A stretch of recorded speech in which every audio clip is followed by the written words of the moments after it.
Yo, yo, yo. Oh, sorry. That probably sounded like crap. Yo, yo. How do I sound? How does the music sound? Anything need to be changed before we begin? Happy Independence Day. What's up, dude? Happy Independence Day. It was a pretty crazy weekend. 4th of July. I hope everybody else had a pretty good weekend. Sounds great. Did we actually get it right on the first try? Just making sure I'm definitely louder than the music, because in my ears it's as loud as me, but I know it's different for you guys. We got a lot of charts to fix. Well, a lot of spy to fix, I should say. And so today's not going to be like a super long stream. I always like to do these randomly, but they're never that long. So feel free to just be casual, ask questions, back test whatever we're looking at. Your volume is higher than normal? Okay, good. I wanted mine to be. I think it's because I also moved my mic up a little bit closer, so that might also affect it. Yo, what's up, Lag to Death? What is that purple crown he has? That's the first time I'm seeing this.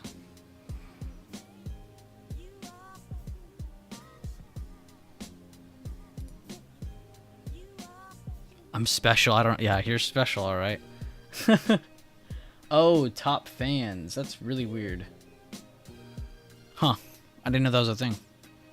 Alright, so I guess let's do a quick review, because I always like to kind of like remind myself of what even happened, and then I'll kind of move on from there. Because again, it's kind of nice having that context, so you're not so lost when you are recharting, or maybe changing something, or adjusting something, or adding something, deleting something, whatever it is.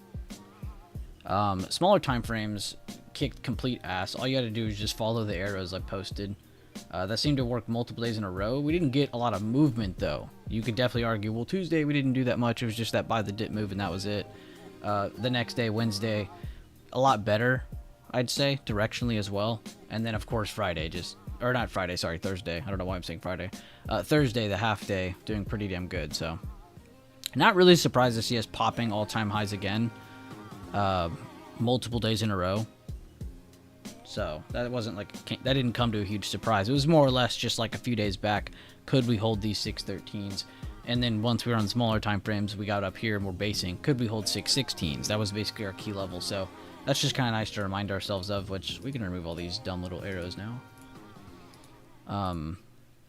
This chart, they are different charts, by the way.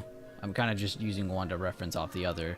This one will have a lot more levels on it. This one will be a lot more macro focused on the bigger time frames. So it's just the only difference. But a lot of the time, it's pretty funny. We end up with a lot of the same like control areas. Like on here, for example, when we were looking at 613s, that's actually what helped us get up to 616. I'm sure if I went back more. Where are we at? This area right here, it's highlighted. So it was a key area for us as well. I still have these dumb little arrows here. Let's remove those as well. Need to clean up that chart, but it's just nice to review and get a good look. And it's like, all right, we're at all-time highs. There's not really anything else to cover beyond that. But there was also why I wanted to cover 613s and 616s, is because if we ever do come back down, those will probably be two key areas that we need to test, or potentially be like, all right, if we break these, we go down more. If we hold these, we'll probably go up more. So that's just kind of like forward thinking. It's not really something this week that I'm going to be looking at, unless we just gap down Monday. Then yeah, maybe we will talk about 616s, 613s. But we'll see. Right now we're at 625s, looking like we're going to go into the 630s. Not really looking too damaging on the bigger time frames. The only fibs we have here are just the gap up fib. But I just took the whole candle. I just did the whole bullish engulfing to see where these extensions go. So that's where you're getting these tinier ones. Which I guess not that important right now for this time frame. But it was just something I left on because it didn't really hurt. And it lines up with other levels. But that's why that's overlapping. And yeah. That's about it. Oh, and then these are just I think this is from the weekly we did from the last week's video. It's just from the low to the high of this move before they really made that consolidation. And then you can see the continuation we're seeing now. So it's like run, chill out, run, chill out. All right, now we're definitely going to run because they've shown over 580s. If you remember, 580s is the major level, major area that they've held. So they've done a really good job on the bigger time frames, smaller time frames, working themselves up. So we got to fix both of these charts, but we don't really have to adjust much on this left one. It's really just kind of reminding ourselves what to look for, because this week you could really cheat Monday. You could already have some set levels, just because going in from Wednesday to Thursday there was a gap up and they hit all three fib extensions. So you could technically already have this level marked the 50% of that gap up. Whoops, I didn't mean to do that. And then leave it at that. You know, have your high, but this will be on smaller time frames. You don't need to have it on this one. But yeah, so we'll be adding our high, probably our close, and we'll probably be looking over this area either for continuation, because we'll probably get continuation most likely. I won't even be surprised if we get higher opens. Right now we're in the after hours. You can see we're at 623, so we're actually trading lower right now. We're down here. Where's my thing? Oh, here it is. 623.20s. Yeah, we're like right here in after hours right now. So we're pretty far from that. Why did I duplicate that? And then of course on smaller time frames, which we're going to do this again, I just kind of like to do it on the bigger time frames because it's so easy to look at and easy to remind yourself. But we're just going from the low to the high, and this will probably be like a countermeasure to any kind of, well, we already know we're going to probably get a lower open, but if we get any kind of resistance against this, we know that we're bearish under this, but only to what? Only to this day's open / low. Right? This doesn't mean like, oh, grab puts to 620. No, that's just a parameter. If we reject this, we probably will keep going down to test this open. If we break this day's open / low, probably will be making it down to this 621. Again, why do we have that? Because it's the gap up 50%. So now we're not just delusionally telling ourselves, okay, well, this is going to keep going up. We're also kind of reminding ourselves, okay, what if it slows down here and we get a rejection or any kind of slowdown? Where is it rejecting to? You know, instead of just flipping the switch and being bullish or bearish or bearish or bullish, there's no point in being just one or the other. So make sure you're playing for both sides. But this is the majority of the smaller time frame plan. It's just a lot easier to look at on the bigger time frames. But I will be leaving this level up for the bigger time frame chart. I don't think we need to add anything else. Yeah, we don't need to yet. I'm still waiting to see if we even ever get a slowdown, because we could mark from old all-time high and mark a new fib and delete half of this chart. So we'll wait for that. So that's that chart. Let's go on to the smaller time frame chart, though. Oops. Alright, so we have a lot of old levels marked up to this point. I don't really see the point in deleting them yet. I'll leave that. I'm assuming that's... Oh, whoops, I marked the wrong day. Okay. So yeah, we just have to add the couple levels that we talked about. Which is kind of funny. You really could delete this chart and start over. So we could just re-add the major fib, which our major fib is from here to here. And then we have one from here to here. And then we're using this area in between this 50 and the top of this high right here as a major key area to hold or break. And in this instance, we saw liquidity grab, a hold, a higher low from here, which you could go on for days about how this was impactful. Oh, okay, it went up to here, it stopped. Where did it go? It held to 50%. From here, it kept going. And you could just keep doing that, and it did. That 50% kept holding every single day for these days to grind up. And then we had this inevitable slowdown, which it would have been nice if we got a better touch of this day's high on the smaller time frames, but it ended up being a pretty quick move both days. This day felt dumpy towards the end of the day. This day, we got the higher open, and it was like, okay, we're still holding it. So it was pretty obvious once it happened. We're not going to keep those. I just wanted to remind everybody. And then, yeah, just been on the run-up since then, so it's not really anything crazy. And then now we're about to add some of the smaller time frame levels, which you really could cheat this. And when I say cheat this, I mean make it so much easier without really thinking that hard. And you could add the 50% to this day. You know, add it right here. Delete the fib. You don't need all that junk. And you could keep doing that. You could literally just keep doing that, and you'll have a lot of decent smaller time frame levels, and make it just super simple. But I'm not going to do that. I just wanted to show you another cool method. But we're going to add that 50% that we threw on from the other chart. We're going to add on a couple of the other levels that we already talked about from the bigger time frame, and then we're going to have both charts ready. Is this 45? Yeah. Oh, I got it. And then down to the 5-minute. We're going to get this day's low to the high. Add the 50%, which that's 624.36. I just like to make sure. Some people, you know, they'll call you out for it, so might as well just mark it correctly. Get the high marked. Got the halfway point marked. Don't need to add that. It's the day's high before that. Pretty good pristine high right there. Might as well add that. That's about it. We don't really need to add much more. So now we're kind of back to what we were talking about on that bigger time frame chart. And of course we can add the other further levels to give us the forward targets in case we're wrong. That'd be from this to here. No, wait, that was the other fib, sorry. There we go. So we know that there's a major target here on smaller time frames. We know there's a major target here on smaller time, or on bigger time frames, but we'll be looking at it from this point of view. So now we know, okay, if we do take that dip down, just to again regurgitate the plan we already covered from the bigger time frame chart, just kind of re-showing it again on the smaller time frame because it's a little easier to look at for different people. So I just like to go over both. Really just looking for any kind of break or hold of this level. This is the first priority level. We're already in the 623s after hours, so we're already kind of like under this level. So tomorrow we'll most likely be looking for a rejection of this to see, is this going to give us our way? And if we don't get a rejection, we get a hold of this, then your plan should be, okay, well, we're probably going up then. We have the previous day close to look at, Thursday's close. We have the Thursday's high to look at, which if you want to mark the actual supply of this day, you want to go to the open of that green candle. And then you have yourself an actual area, not just one little individual level. So that should be your plan basically tomorrow. Oh, whoops, I didn't mean to do all that. We gotta delete this individually. But yeah, so so far, are there any questions before I keep going on? I know I've been kind of talking for just a few minutes straight, but I just wanted to make sure we got the default of the game plan down. But I'll be sure to cover a little bit more. But any questions or comments to make so far? And welcome if you guys are just now joining the stream. Be sure to drop a like. It's just a random quick pop-up stream on Sunday to cover mainly SPY, but we'll go over some other charts too, because there's a couple setups that I kind of like that weren't just from me, by the way. There were a few from the chat that were kind of hot.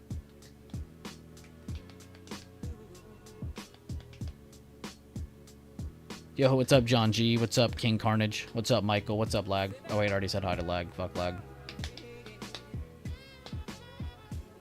I'm not sure if Palantir can be looked at before stream ends. Yeah, we can look at it. Praying for clean price action this week. I mean, I would say you had rougher days last week, but there was still some somewhat clean price action that just held good areas. And I could definitely see where someone is like, why is my chart doing that? Huh, for some reason it does that. It'll like show my hotkeys when I'm hitting the screenshot button. But yeah, but this week should be good though, is what I'm saying. Good stream, hell yeah. What's up, Alice? Good to see you, man. Gap is on your list too. We could take a peep at it. I was just making sure we're all good still before I just keep moving on. I don't want to just keep ranting and you guys are waiting for something else. But that was the gist of SPY. I'm going to cover a little bit more, and then we're going to cover a couple other charts that I like, and then we'll go to whatever the hell you guys will look at. How does that sound? I'll try to go quick. I don't like to just sit on one chart forever, because I know you guys are just like me. You don't want to just sit here and waste away your Sunday looking at a chart. You're going to be looking at the next few days. But it is good to get it fresh on your mind, and then come Monday morning or whatever day you start trading this week, it'll, I don't know, you feel fresh about it. You'll feel like you're ready to go, you're prepped, you're ready to go. I don't know, that's all I could say about it. For school, fuck no. For the stock market, sure, I'll be prepared. What up, Vanessa? Good to see you. I genuinely don't know what all these crowns are, but it does make the chat look a little cooler. I don't know if that was YouTube's, like, motivation, but pretty funny. All right, well, I'm going to keep going. So, again, just to repeat what we were saying, this is first priority level. Generally, this gives you direction. If you're above it, you should have higher probability of going up towards the previous day close, the previous day high of supply, and potentially higher targets if those further levels break as well. If we are rejecting this, there's a higher probability chance that we are trying to make moves down towards this open, down towards these lows, maybe even just part of this area here if you want to be super, intricate with it. But generally, that's just kind of what we're focused on, is that halfway point of the previous day. And then you have really good extra parameters beyond that, like we were covering the previous day high supply, the next day, or the previous day's open/low, because it's kind of the same thing, and really good high priority targets outside of that, like not just, okay, well, if it holds this, where's it going? Okay, well, you have the close as well, and you have the high. It's not just one or one level by itself. And then vice versa. If we do happen to have some, breakdown of tomorrow, which we're already kind of seeing a little bit in the after hours, nothing crazy though. And we do get a new low, where are we going? People are going to instantly just start looking at this. And it's like, why? There's other important levels there first, which I'm sure I could find another one, but I just like to keep it simple. But this is what we'll probably look at is 621.50s. It's just $1 away. It's a very high probability target, but we'll already have a hint that's going to happen based on the price action that's happening under this level. If we get lower highs under this, and then we get new lows under that consolidation that was sitting here rejecting that, we probably will go down to this level. That's just something you could instantly tell yourself with a good sense of direction, not just like, oh, I don't know why I'm saying that, just throwing it off on a whim. Like you at least have some sort of sense on why you would be saying that or thinking that. So that's generally what we're looking for. And then in terms of future targets, I know everybody's going to be looking to that. We'll have some in the 630s. But generally speaking, you're going to see me just use some super simple fibs for forward targets. Like honestly, this past day, you could cheat this so easily. Where's the last high? Okay, that was the last high. So let me do this then. So this was the highest the chart had been up to this point. So what I like to do sometimes too is just either grab it from the recent high. Because let's say there's like a bunch of consolidation under this level, which in this case, there literally isn't. You can go from that high and then to wherever it stops. And then these future targets can just be kind of helpful, which that doesn't help you, but I'll show you the actual example. So we'll go from this high to where we stopped, which was this high, right? Now, which is kind of funny, it went right where we were throwing that random purple level. That's weird. Should give us some relatively closer targets. Yeah, so for intraday charts, we're going to have at least this one and this one. And you could mark this one, but like I said, we're going to have some in the 630s, so I don't really see the need to mark that one. So we're going to delete that. And now we don't feel as naked above us in case we do continue to move higher, because the trend is up. Bulls are in control, so we should at least have that somewhat in the plan. Not just, oh, we're going up, but also where could we go? So it looks like 629s, maybe even 632s are possible before we bump our head against that bigger time frame charts levels from this one. So kind of tying it all together slowly. But yeah, so this should be somewhat of our plan going into tomorrow. And then, of course, if things really do get that ugly and we aren't just breaking this area, or we're not just breaking this area, we are going further, we have this day's close. We have these couple levels right here. We have a whole area that we should expect for the worst, right? If we really are going to fall that much, we know that where it's going to happen. And if it's going to get worse from that, we know where that's going to happen from. So it's not the end of the world. It's just nice to have a foot on the pedal. You know where the sense of direction is from where. It's not just random or based on one candlestick pattern. Like, no, it's, did you get a breakdown to this level? Did you get lower highs? Did you get a hold of it? Did you get higher lows? What'd you get? So just make sure you pay attention and you understand the sense of direction that we have for each of these areas. This is definitely your high priority level though. And then of course you have other ones outside of that. But yeah, so that's SPY. I hope everybody got a good grip on that, both bigger and smaller time frame. Shout out to Bull too, a little notable mention. I know there's a ton of people in my chat that are in this. We've been hyping this up a lot. And there's been a lot of cool posts too by different people within the chat too. I know username, Marente, just two names off the top of my head, have been staying on top of this. It's been really nice. This is more of a shares play. This isn't like, I mean, I think they're doing like spreads and stuff, but we're just mainly doing equity on this. Yeah, that one's cool. All right, now, is everyone ready? We can start moving on to other charts too. And remember what I said last week? Shout out to Garden Trader for like actually remembering this. I actually kind of smiled that day. But we had talked about how late Apple loves to be to the party, and they are honestly still really far from everybody. So they did a good job finally producing some green candles and getting up to recent highs. But if you base them on where they are from their all-time highs, way up here, they're nothing like the rest of the stock market. So I think all eyes need to be on Apple if we are going to get a continued recovery upwards in the market. Just because it is a laggard. It is so far behind everything else. There are no excuses. It's really far. Okay, so Apple needs to be a top watch. It's a top weight. It's just going to be inevitable that this thing recovers if the market keeps doing what it's doing. Talks of interest rates going down, coming closer and closer and closer. That's going to be inevitable. It's going to definitely bring some relief, even more relief to the market, which is crazy to say after what we've been seeing recently. New all-time highs. It doesn't look like we're stopping anytime soon based on all the fundamentals, but we'll see. We'll see if the charts follow up with the fundamentals. That isn't always the case. Nvidia is doing a good job. They recently broke their highs. Right now, we're just looking at top weights for anybody just now tuning in. And you could just see the disparity. Like either all of them are at their all-time high, or they're right under it, or they're right over it. You can see Amazon, it's getting close. It's getting up there. Meta, they're already up there. Your banks like Berkshire Hathaway have definitely taken their hit, but I think JPM's doing fine. Google, I think Google's the only one that's even close to Apple. D-Touch is the chosen one. Avgo up there. Goog, you can see that's the other one, which again, the only main difference is voting rights on that.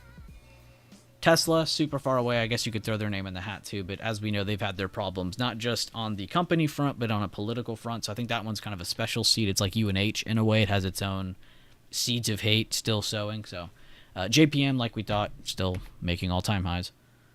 Eli Lilly, I think this is another good one too to keep on watch. This, like Apple, I think it's just really far away from the rest of the game. And not a lot of its own reasons too. It is partial sector related. So Apple, Eli Lilly, and though it isn't on this watch list, someone in my chat has been posting Starbucks, and I actually think this is a beautiful setup. It just did this on a bigger picture over here. I keep wanting to say macro. Higher lows, got some new highs. Now they're doing the same thing. They're doing what they just did right here. They're basing out again before making new highs, before their earnings again. So I would genuinely like to see this chart up above 100 here pretty soon, but we'll see here. We also have a really clear invalidation point.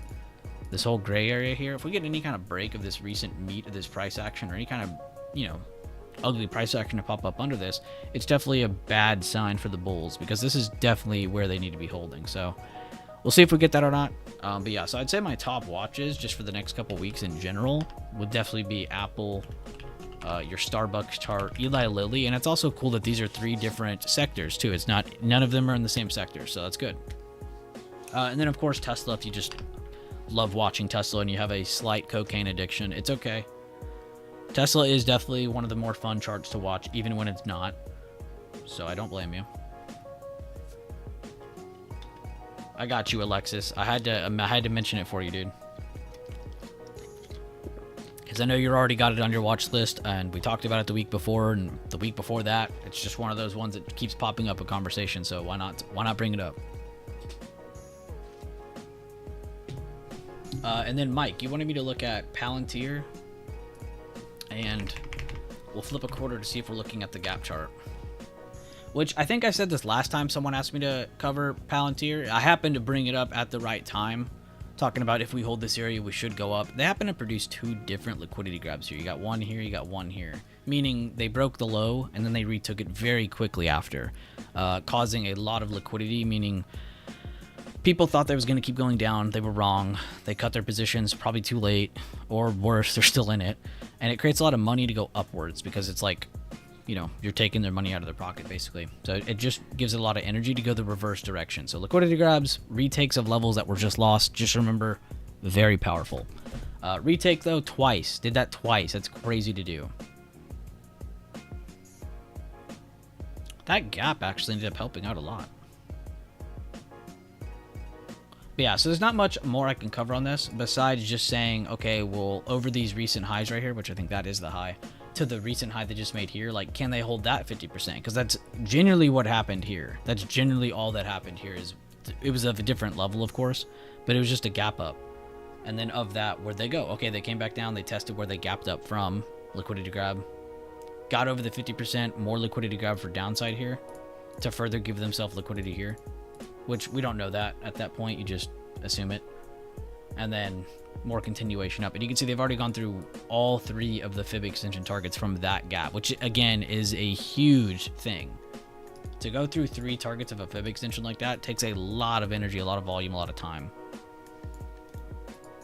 But as you can see, of the new high, from the old high to the new high, they are definitely struggling short term, but I think it's just psychological. I mean, damn, they got up to 150, but damn near. I would want to sell some shares too. So this, I would see this as more trimming than anything. I don't think I'd look at this and think of it as in a negative way.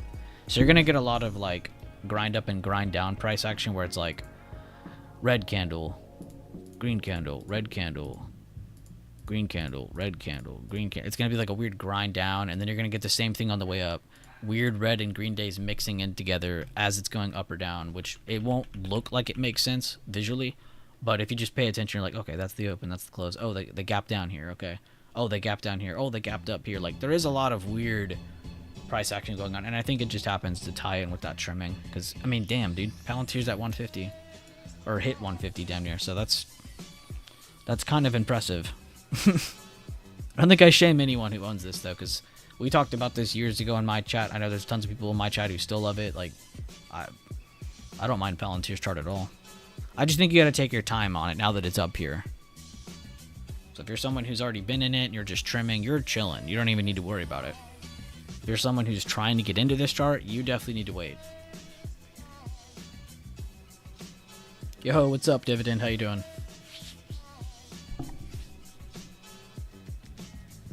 Hey, are you using I don't know what SMC is, and ICT concept? What is your general strategy? No, but it is similar. I didn't know ICT existed when I was doing my whole thing. I've been around for years. But we're just price action based. I mainly use price history, short term and long term, to help ourselves directionally. But we also have an order of operations. I can't speak. Order of operations system that kind of follows up on that. So you're more like trading these levels with a methodical way, not just making shit up and going, oh, well, if that breaks, I'll do this. If that breaks, I'll do this. You know, actually setting conditions and making sense of it. Check out Workshop 11 on my channel if you want to check out, and then maybe Order of Operations is the name of the video. If you want to get a general gist. But if you trade ICT or whatever, you're just like price action, you want to have a hard time looking at what we talk about here, because that's really all we do here. But no, mine doesn't, I don't base mine off of anything. Wife, cost basis, wait, what? Wife cost basis is $17 on Palantir?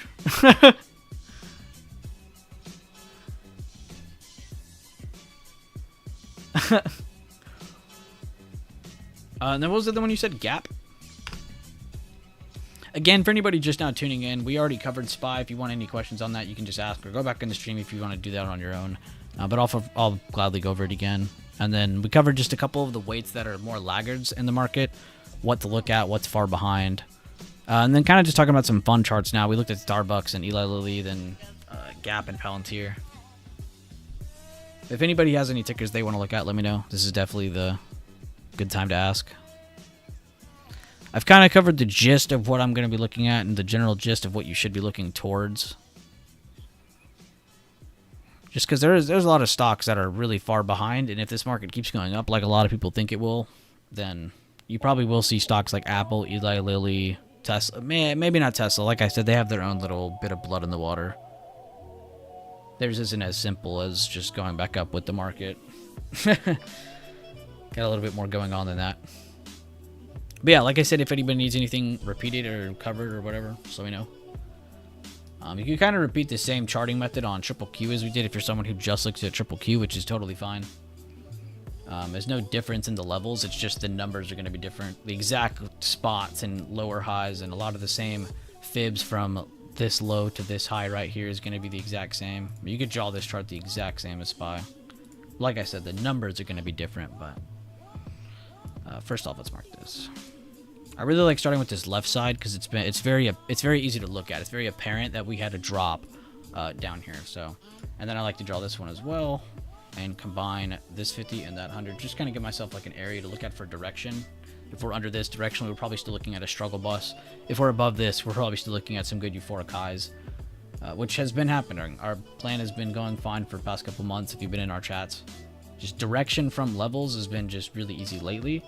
Now, intraday trading the past week was a little bit rough. There were a couple good solid days in there. And even in before that, there were a lot of weird days in between for intraday traders. That would have definitely been a little bit difficult, but there's definitely no reason to not pay attention to each day's previous day control point as you're moving on to each day, because that is going to give you your sense of direction each and every day. So even if you don't have a good sense of what the fuck is going on politics-wise, economic-wise, global-wise, it doesn't even matter. You don't have to have that knowledge. You don't have to know when Powell's going to retire. You don't have to know when Trump last tweeted. It's the greatest thing ever. Taking that extra, bullshit out of your trading, which, as we all know, is definitely annoying sometimes. But yeah, pretty good looks. Choki Chokinson. I like this name.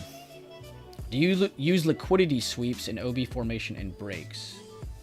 Well, I'm sorry to inform you of this, but those two strategies of yours did not invent what is known as liquidity sweeps or liquidity grabs, as well as OB and IB. I just wanted you to know that. Those weren't invented by those strategies that you're mentioning previously. But yes, 90% entries, liquidity grabs, those are definitely important, but that's not like the entire strategy. That's like a screwdriver in our toolbox. Outside bars, inside bars are just candlestick patterns. These were invented by Japanese rice traders 100 years plus before any strategy you might know or, mention.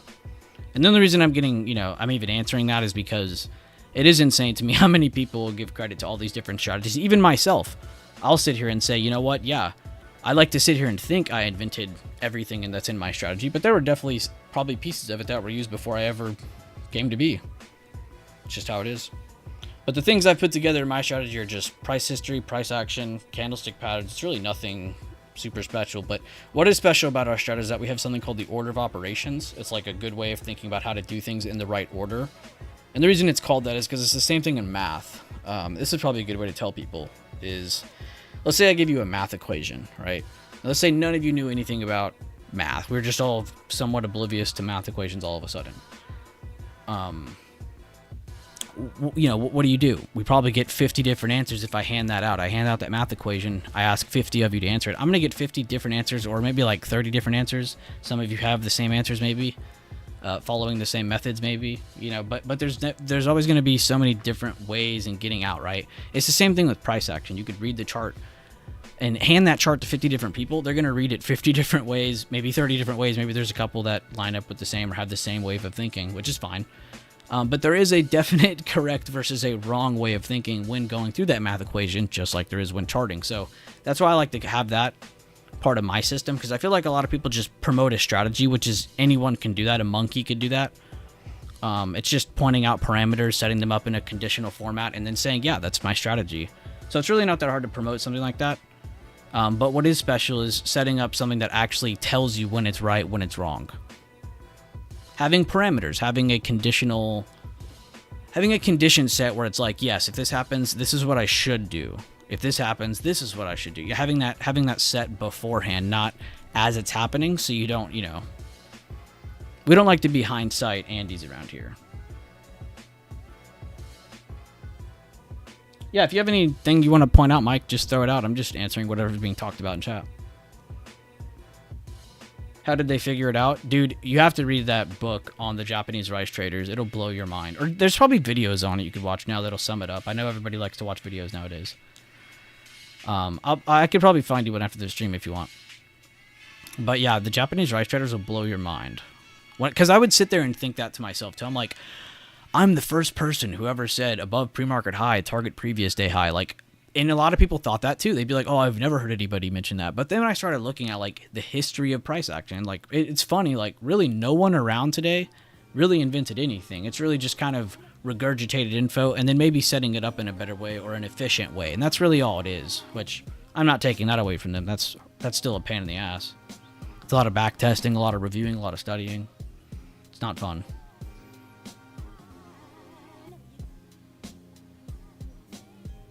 VIRT was asked to look at chart. Oh, my bad. You said VIRT. My bad. Vert. What is this? What didn't that? Oh, I don't have it linked. Financial service, international.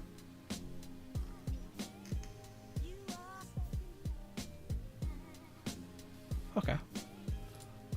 I always like to look at that first, and then I also look right here if anybody wants to know what I'm looking at. I go to analyze, and then I just read the first couple lines and then the last line to see if it's even a real company. And then I stare my eyes at the top left of the screen to see if it says NYSE. Because if it says that, then it's not a penny stock, and we're good to go. Or not a pink sheet, not like an OTC, an over-the-counter stock. Something very risky, something that you probably should stay away from. So, if you ever type in a ticker and it says, like, what's one we know of? No, Mullen's on NASDAQ now. That's not even a good fucking... I can't even think of one now. But basically, there's a ton of them, like SPACs, SPAQs. There's a ton of them, and right here it'll say, there's a bad example too, it'll just say OTC. So if you ever see that, just avoid that chart at all costs, please, for me, and for you, and for the sake of your future, and your children, and whatever you have going for you. Anybody who mentions an OTC to you, stay away from that person. I see those mentioned a ton on the internet, and I'm always like, what is going on? And it's really easy to see, because it'll literally say it right there, OTC. All right, chart-wise, this chart's crazy, Mike. Chart-wise, it's crazy. Because it's breaking the old all-time highs, and it's kind of funny because it's like a multiple high. So there's a lot of consolidation. There's a lot of built-up consolidation, a lot of built-up volume, a lot of built-up energy, whatever you want to call it. And they're holding it. Why I'm saying it's crazy is because they're holding it now with a higher low, right? This time it was a little ugly. They got above it. They lost it. They had the highs here. They lost it there. Lost it under this day's open. If you look, I don't know why I'm drawing these stupid purple lines. This day's open, that's what I'm trying to mark, was closed back under again after, honestly, a pretty crazy day that is. So pretty ugly return back to where they were, which it looks like all they wanted to visit was this. And look, it's kind of funny because this is exactly what SPY looks like. So I'm going to assume there is a little bit of beta connection between VERT and SPY. I don't know what VERT is. So sorry if I'm misinforming there. But it is definitely connected to SPY in some way because that is the exact SPY chart. That's exactly what SPY just did. So it is somewhat going with the market, which is good. So you know that it does somewhat follow it. And it is definitely financials related, but I don't know how far up the, the financials chain it is. Like, it's not a JP Morgan. We know that much. But who knows? I don't know anything else about this, though. Does your strategy include volume? It's optional. You can actually use it if you want that extra condition. Because all indicators are conditions, like volume. So it's like, oh, okay, well, if this level is breaking here, for example, Choki, let's say this candle's breaking this and it's closing over. If I have rising volume on that candle as it's breaking, that is higher probability that it should continue up. But that doesn't mean that it's always going to continue up. It's just higher probability. Does that make sense? I'm trying to answer your questions without like trying to go off like the rail too far. You know what I mean? But I hope that was sufficient enough. Good morning from Seoul. You're all the way in Seoul? What time is it right there for you? It's 7:30, just so you know from my, oh wait, you can see that on my screen. I don't have my overlay up. Oh yeah, y'all can see now. Look at the top of my screen, coin and bull. It's 9:30 a.m. where you are. I got you next, Daniel, sorry. I did see your mention. I was just trying to catch up to this guy's chart and his questions. It's a global market maker company. Okay, well, I like it even more. Where did your wife find this, dude? Is your wife, like, secretly the best stock picker ever? I feel like there's been a couple mentions she's had from a couple streams ago that were just like, what are these? But they were all, like, super strong, bullish, trending charts. I mean, if this is a global market maker, just invest and ignore it for 20 years. If this is truly what that is. Let's be honest. Who's making the real money in this market? The market makers are. And people think, like, oh, they're so evil. It's like, no, they're literally needed. We need market makers. It's forced profits for them. She's into weird shit. She's into profitable shit, it sounds like. And then BBAI. Sorry, Daniel, you've been waiting a fucking minute. What do you... Oh, this is one of the meme stocks, is it not? I'm not being rude or being mean. I'm genuinely trying to just categorize it. Is this not one of the meme stocks from back in the day? The chart gave me that vibe, so I had to ask. This is a crazy move. I'm assuming this is a gamma squeeze to some extent, because that's what a lot of people are going to be looking for. That is a crazy move. I only say that because it has this just, like, super long period of consolidation, but it was definitely waiting to do this. So maybe not a gamma squeeze. This might actually be, like, not artificial. It might actually be natural. Holy shit, why do I even bother drawing those?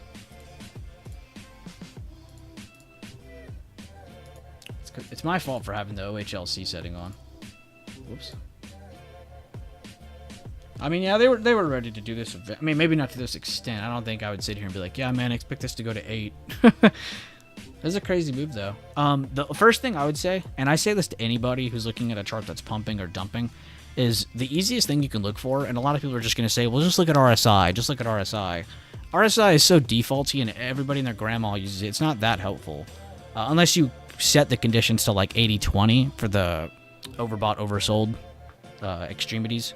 But, back to my point, you could do this all on your own, and it happens all the time. You can backtest it. Anytime there's a good high or there's a good low, backtest it. There is almost always going to be a few candles that are very small body, and there's always going to be higher opens, lower opens, all smashed together. These are really only two attributes of grind up and grind downs, as well as an oversold or overbought chart. And I would say the more that you see a smaller body candle after gap ups, like this candle, for instance, I'm not scaring you on this one, but if you see like 3 more of these pop up just in the general area of this candle here, like it's not really going anywhere and it's not really dropping, that's a good sign that it's probably time to just chill for a second and see if it's going to settle out, see if it's going to give you some sort of consolidation. And if not, then just chill, because keeping your money is also better. But that is a crazy pump, though. I didn't realize that happened. No problem, Choki. Thank you for the good questions. But you're looking at, Choki, you're looking at all the good stuff, regardless of what I said about strategies and all the history of bullshit. Forget all that. You're looking at good stuff, price action wise. Liquidities are great to look at because you're just looking at the basics of a loss and retake of something, and it's that bearish invalidation is the best bullish invalidation and vice versa conversation. That's all you're really looking at, and that right there is the most powerful thing you can look at in trading when looking for powerful moves. So regardless of where you fucking heard it from, dude, I don't give a shit. Inside bars, outside bars, basic candlestick patterns, all that stuff you're looking at. If you just focus on just that, you really should have a great time. But I just truly believe in having the right level set, and I think that's something a lot of strategies don't have. I'm not trying to like sit here and shit on somebody else and raise myself higher. I really do believe in having powerful levels each and every day or each and every chart, just so you have something set in place. It is also good to have that short-term info as well, though. I think it's good to have a mix of both, using that longer-term price history mixed in with that smaller-term price history, so you have a really good grip on what should and shouldn't be happening. And have reasoning on why you could say something like that, because why would someone just, go out and say something so crazy without having, an insane amount of confidence behind what they're saying? Does anybody need a reminder of what we've already looked at, or were we all good still? I use RSI, but only the 50 level to determine the trend above 50. Oh, okay, that's kind of cool. I never thought about it like that. Like our pivot points that we like to use. That makes sense. I don't think I've even seen anybody mention that before. It's always the extremities everyone's focused, me included. But that's kind of cool.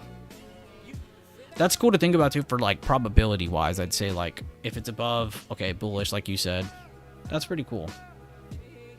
That's how you should be thinking about everything, to be honest, because it's a conditional way of thinking. You're not setting yourself up for I'm always going to be bullish, I'm always going to be bearish. No, we're just saying we're mostly. And if this, what is that, invalidation happens, then okay, then we're wrong, we're out. But we're also going to place it invalidation into a spot that makes sense, not somewhere where I'm going to lose 80% of my trade. It's like, why would I? That's just shooting myself in the foot. The one thing you don't like about this market is the low implied volatility. Option selling is so much harder. Yeah, I haven't really been paying attention to the implied volatility as much, but I also haven't been around as much. But I know for an instance, when I've been trading SPY, I've been getting a good amount of movement, but that's also just been day trading, so I can't really sit here and be like, oh, well, that's different to your spreads, so I'm sure what you're seeing on your end on spreads or maybe selling options is probably a little bit different than what I'm seeing on my naked options, but that is interesting, though. All right, one more thing we need to go over, because I almost forgot to do this, is news. And I got to share this in chat, too, before Eric beats me. Oh my god, I checked chat. I saw the notification. I thought he beat me already. I was about to be damned. Alright. What is this week? The 7th to the 11th. Somebody double check we don't have any days off, but I'm pretty sure we don't. So 7th to the 11th. Right? Yeah. Wow, I'm not gonna lie. Kind of nice looking at this left side and not really seeing that much. It's really just one screenshot size of news. This is nice. Now, I will say this, though. It's probably the scariest level of news we've seen, because this is very pivotal. It's not a live meeting. I don't know why every freaking week everybody's like, this is a live stream, make sure you catch it. It's not. It's literally just info being released. So just pay attention to see, is it aggressive or not? If it's not, then we're just probably on the same script. We're probably going to see some interest rate drop soon, which is good for the market and for your pockets and your everything. This is pretty big, but I think this is also scripted. What I mean by scripted is not like, I'm not trying to be tinfoil hat. I just mean like they're probably going to stick to the same tone that they've been at. You're probably just going to see this stick to, okay, yeah, we're sticking to it. So I don't think you'll get any surprises this week on anything, but we'll see. Trump is a different man, so we'll see. And then, of course, jobless claims. So not that much in terms of news this week. 1 second. Sorry, I'm trying to post the picture of that. I don't know why it's taking me so long. And then the other website I like to check, which you should just be checking this on your own. I say this every week in my little post. It's just really nice to look at. My favorite part is right here, the move in the market. It just gives you quick looks at, okay, this is what we're expecting. So, and this is what I mean by the script. We're expecting rate cuts. So if we don't get them, that would be the surprise. Just to make sure we all understand that. And then the last one we like to look at is this one. Sorry, I was brain farting. This is probably the coolest website for this. But yeah. Let me fix this. Get wrecked, Eric. I beat him again.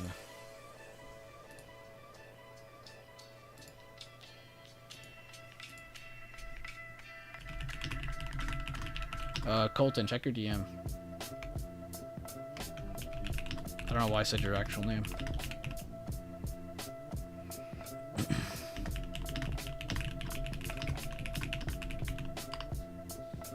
On Discord. B, you can always analyze GEHC in the... See you later, Mike. Thank you, man. GEHC in the breadth of healthcare. We can discuss it when it's possible. No worries there. GEHC. Yeah, we can look at that. I'm just chilling right now. I've already covered what I needed to cover. If anybody has questions or needs anything repeated, I'm here. But let's see. GEHC.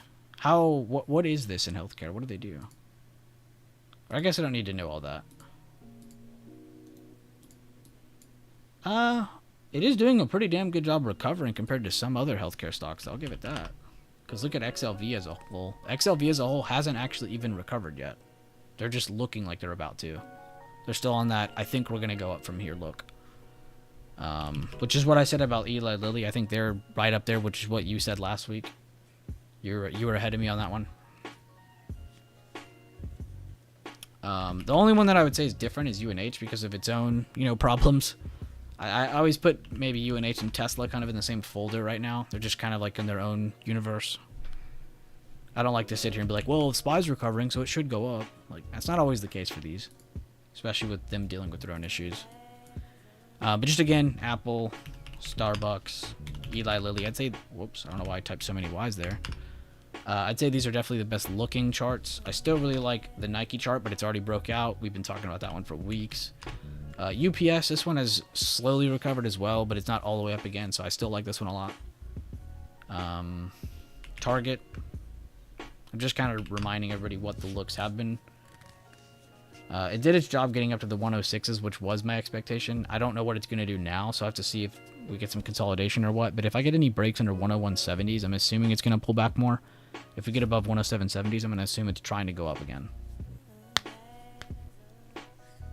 But it's doing a good job doing the procedures. It's hitting its higher low, it's going up, hitting the target, coming back down, holding another higher low, going up, hitting the next target. It's doing its job staircasing, so it's going to be like that for these few charts I'm mentioning. UPS, Target, Nike specifically. Nike should be on step 2 of this, but they skipped all the steps. They said, no, we're going up to 77s. So we'll have to see if they want to consolidate or what.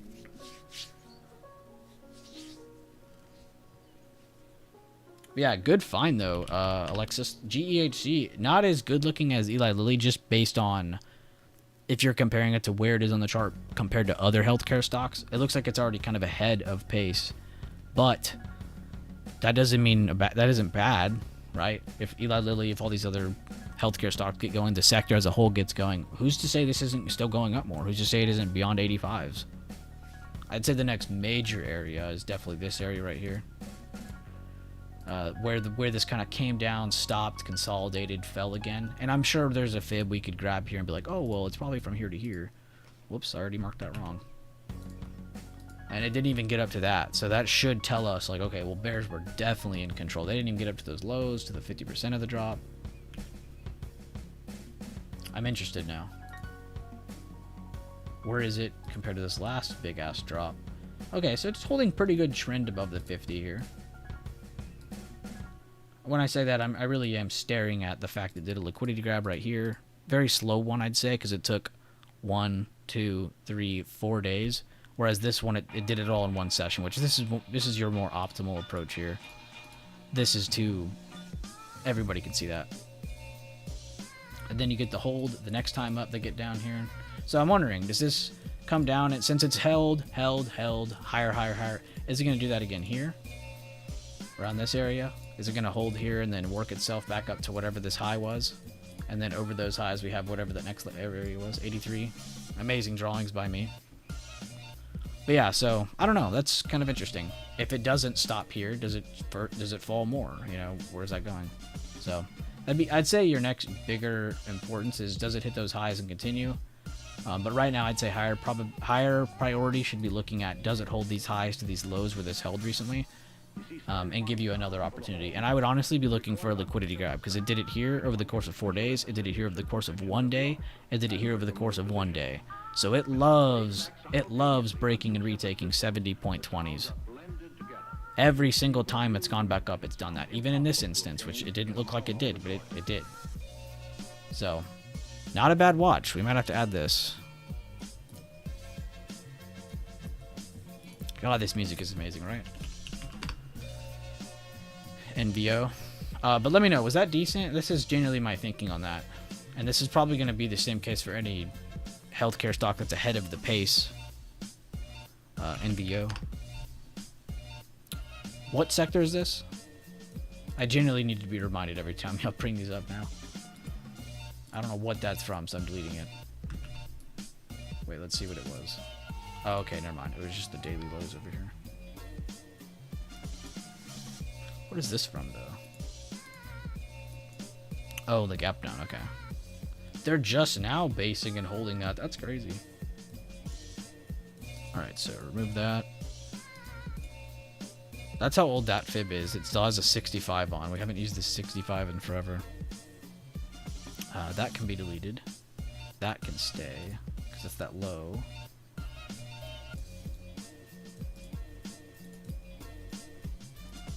Dude, I keep clicking the wrong thing. Jesus. Down to here. Okay. Yeah, perfect. Remove that because we don't need all this junk. And from this high to this low.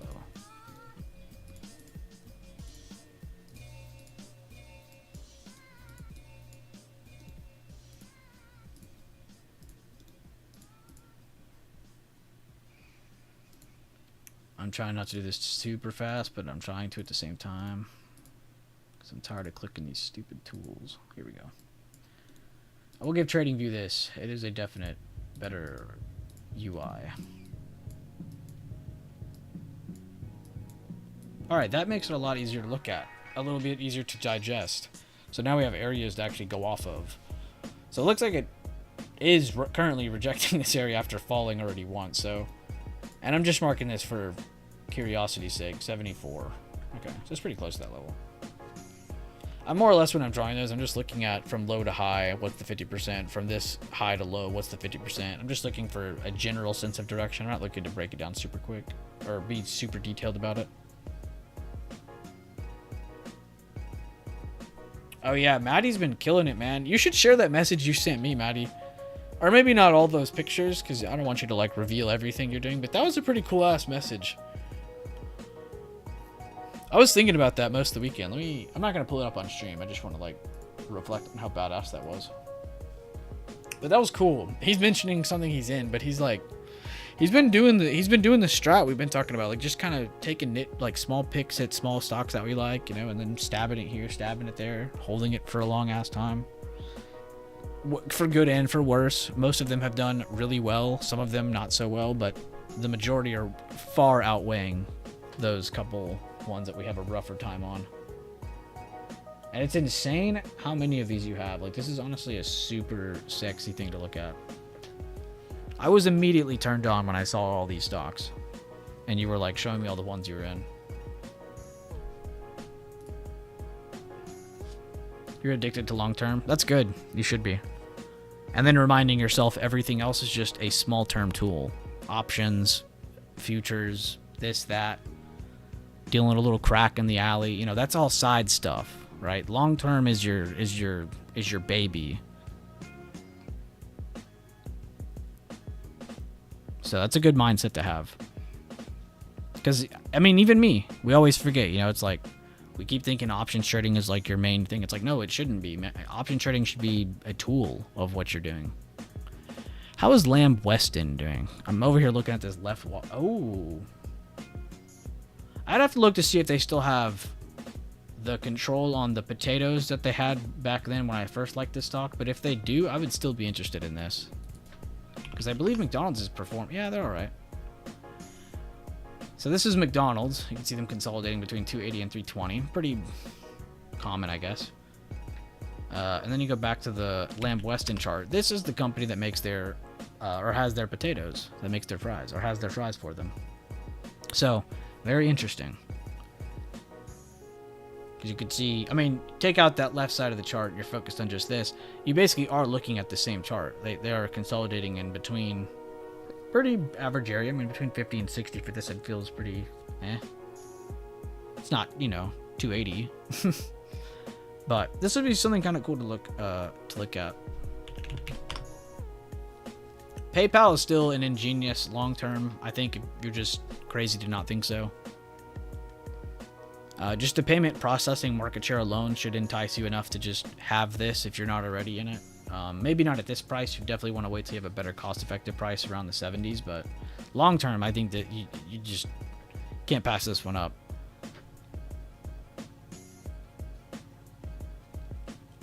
And then what were the other bangers that we had? I don't have a lot of them on my other watch list. Must be my other one right here.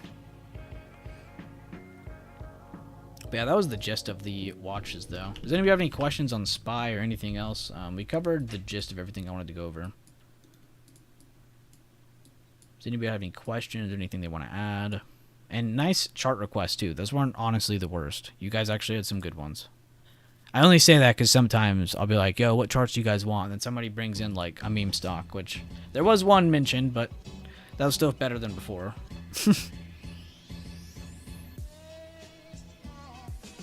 LW is decent. I got him at 50.87. You wish you had McDonald's? Dude, I wish everybody in here had John Deere. Waste management is another one that I always keep my eye on. It just never dips low enough to be like, yeah, guys, we should all get in this together. Public storage is one I think you should definitely keep your eye on if you have the cash for this. This one's insane to me. They're a REIT. A lot of people don't know that. It even says it in their name. But real estate investment trust, they pay out dividend. I don't know if they do it every month like normal ones, though. They might. But PSA is just a nice one because it's public storage. Like, they're not going anywhere. But that's why I like those boring ass companies like Waste Management. I've always said I'm not really a big fan of Bill Gates, but I have been a big fan of like some of his investments, like Waste Management, because it's boring. Like, who the fuck cares about waste management? But be honest with yourself. Will it ever go anywhere? Probably not. So it's a company that's just like gonna be around forever, most likely. Well, not forever, but you know what I mean. But yeah, that's a company that always like sits in the back of my mind. PSA, Waste Management.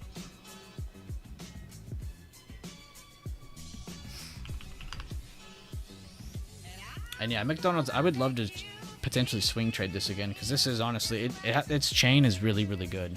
Maybe I'll remind myself. Let's do that.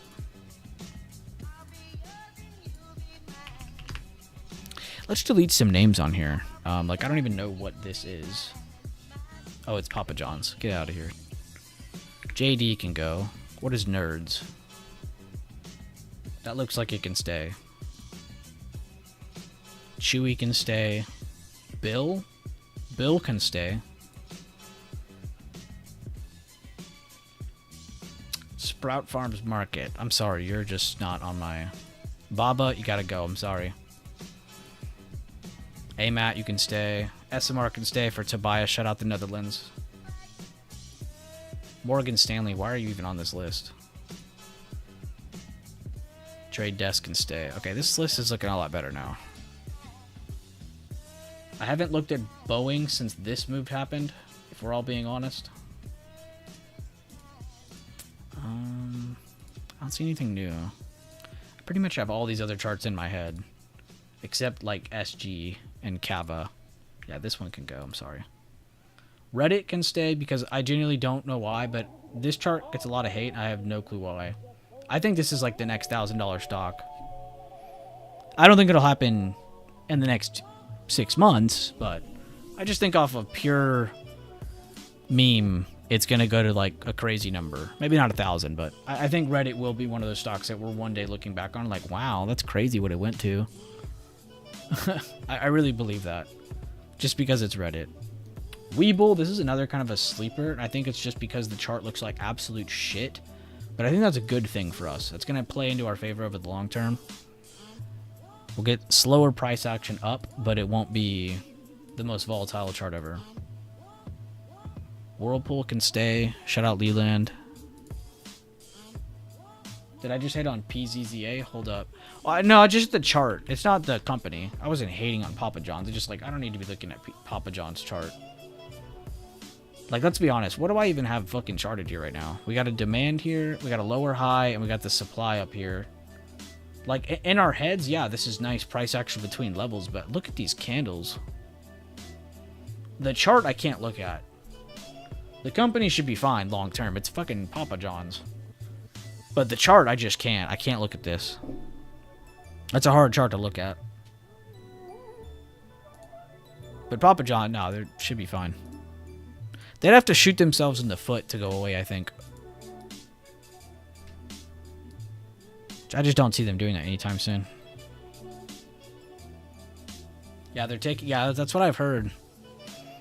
I haven't really paid attention to the market share of pizza over the long run, to be honest with you, but just off of, like, feeling, I think we've all felt a shift between... Because, actually, if everybody remembers, Pizza Hut was actually the biggest one back in the day, and then it was Domino's, and then it was this, and then it was that, and then it was Papa John's, and it was this. And it was kind of funny because it actually trended with whoever paid for the NFL ads each year, and that's constantly adjusted each year.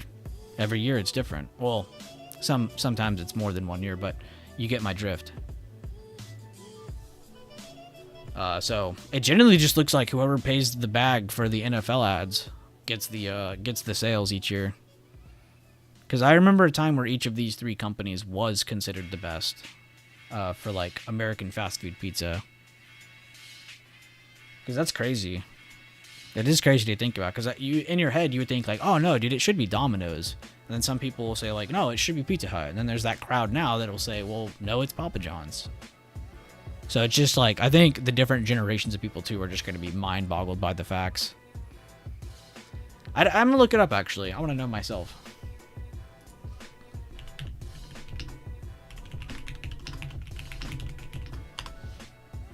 No, just in the US. Yeah. Okay. It's still what I thought in my head. I'll be honest with you. This is actually what I had in my head. It was Domino's, Pizza Hut, Papa John. But Papa John is on the uptrend. Little Caesars is on the way out. Which, if you eat Little Caesars, there's something wrong with you. Which, the only time you should get it is if, like, there's no other options, you don't have that much money, or it's the only thing around you. Like, if you choose that over something, there's something wrong with you. Okay, so I'll pull it up. So this is actually what it looks like.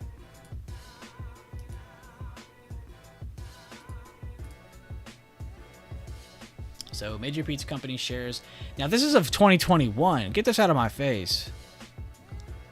This is the latest we have on this, Google? A lot's happened since 2021. I think all of us could agree on that. Whoa, whoa, whoa.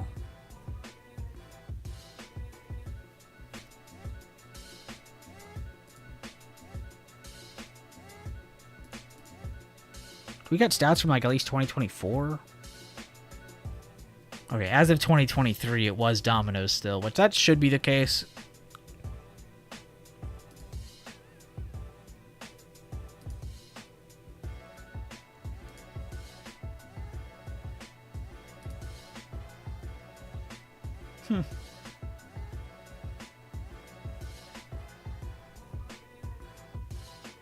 No, Pizza Hut is mid. Pizza Hut's definitely mid, and that's literally coming from me. I was a person that was a Pizza Hut guy. Like, that was what I would always get. I would rack up Pizza Hut points. But no, I would definitely say, like, the wings are better at Pizza Hut, but it's only because they literally bought out a wing place. And then Domino's Pizza is probably 10 times better at this point. It feels like real pizza more than it does at Pizza Hut, even though we all know it's probably not. And then Papa John's is, like, a weird one for me. I feel like it's 50-50. Like, I've had so many good and bad Papa John's moments, so I don't know. I think I have that one on the same level as Pizza Hut, because they're probably not the same size, but they're definitely on the uptrend, and it has definitely been helped by the different ads they've paid for the different, like, athletic leagues, different sport leagues. But I don't know. That is interesting to think about. I would like to see a better, more updated chart as well. That was crazy that I saw that last second. I mean, so much has happened since then.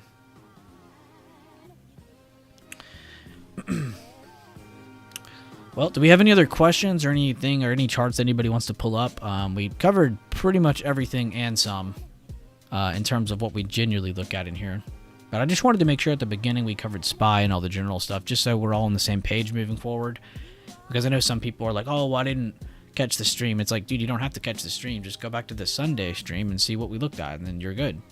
You don't have to ever do anything again. Except actively just make sure what's going on. Don't have to really go there, and you shouldn't have to be adjusting your charts a whole lot. Intraday charts, different story. Yeah, hopefully we're all good, though. If anybody has any chart requests or anything, or any questions, let me know. If not, though, I think I will end the stream there. But I'll give you guys a couple more minutes in case somebody brings something up. I'm glad we got to do this quick little Sunday prep stream, though. Covered the basics on what we're going to be looking at on SPY, the overall market, what weights are completely out of place compared to the rest, and what scenarios can each one have an advantage. Which one should we be looking at and which move? And we talked about all that. Talked about some fun extra charts on top of that, some chart requests. So there's a lot in this stream. Only been going for 70 minutes, but we covered a lot.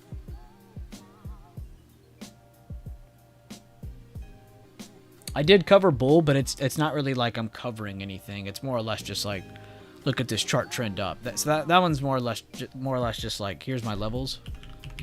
But not really much to cover on it. It's more or less just like, it's a long-term pick. I don't really see myself sitting here actively updating it a lot. It's more or less just like, okay, good. The consolidation here is holding. It got its impulse move up. Can we get a follow-up move? Maybe. Can we get some more consolidation after that first impulse move? That would be cool. Coin, completely different story. Coin. Sorry, I was checking your DM. I was making sure you saw it. Coin just did a liquidity move. To the sorry, this is for the smaller time frames. This is from this day's close to this day's open. I wanted to see if it was going to keep going. It only hit the first target and then chilled. Had a bullish kicker basically. Sit right here, adds liquidity grab. This right here is very powerful for upward movement. So the fact that this happened on Thursday blows my mind, because it should have been a lot bigger day in my opinion based on that. But maybe it was too easy to see. So I'm glad you brought this up again. I'm going to add that to the list, make sure I remember that every day.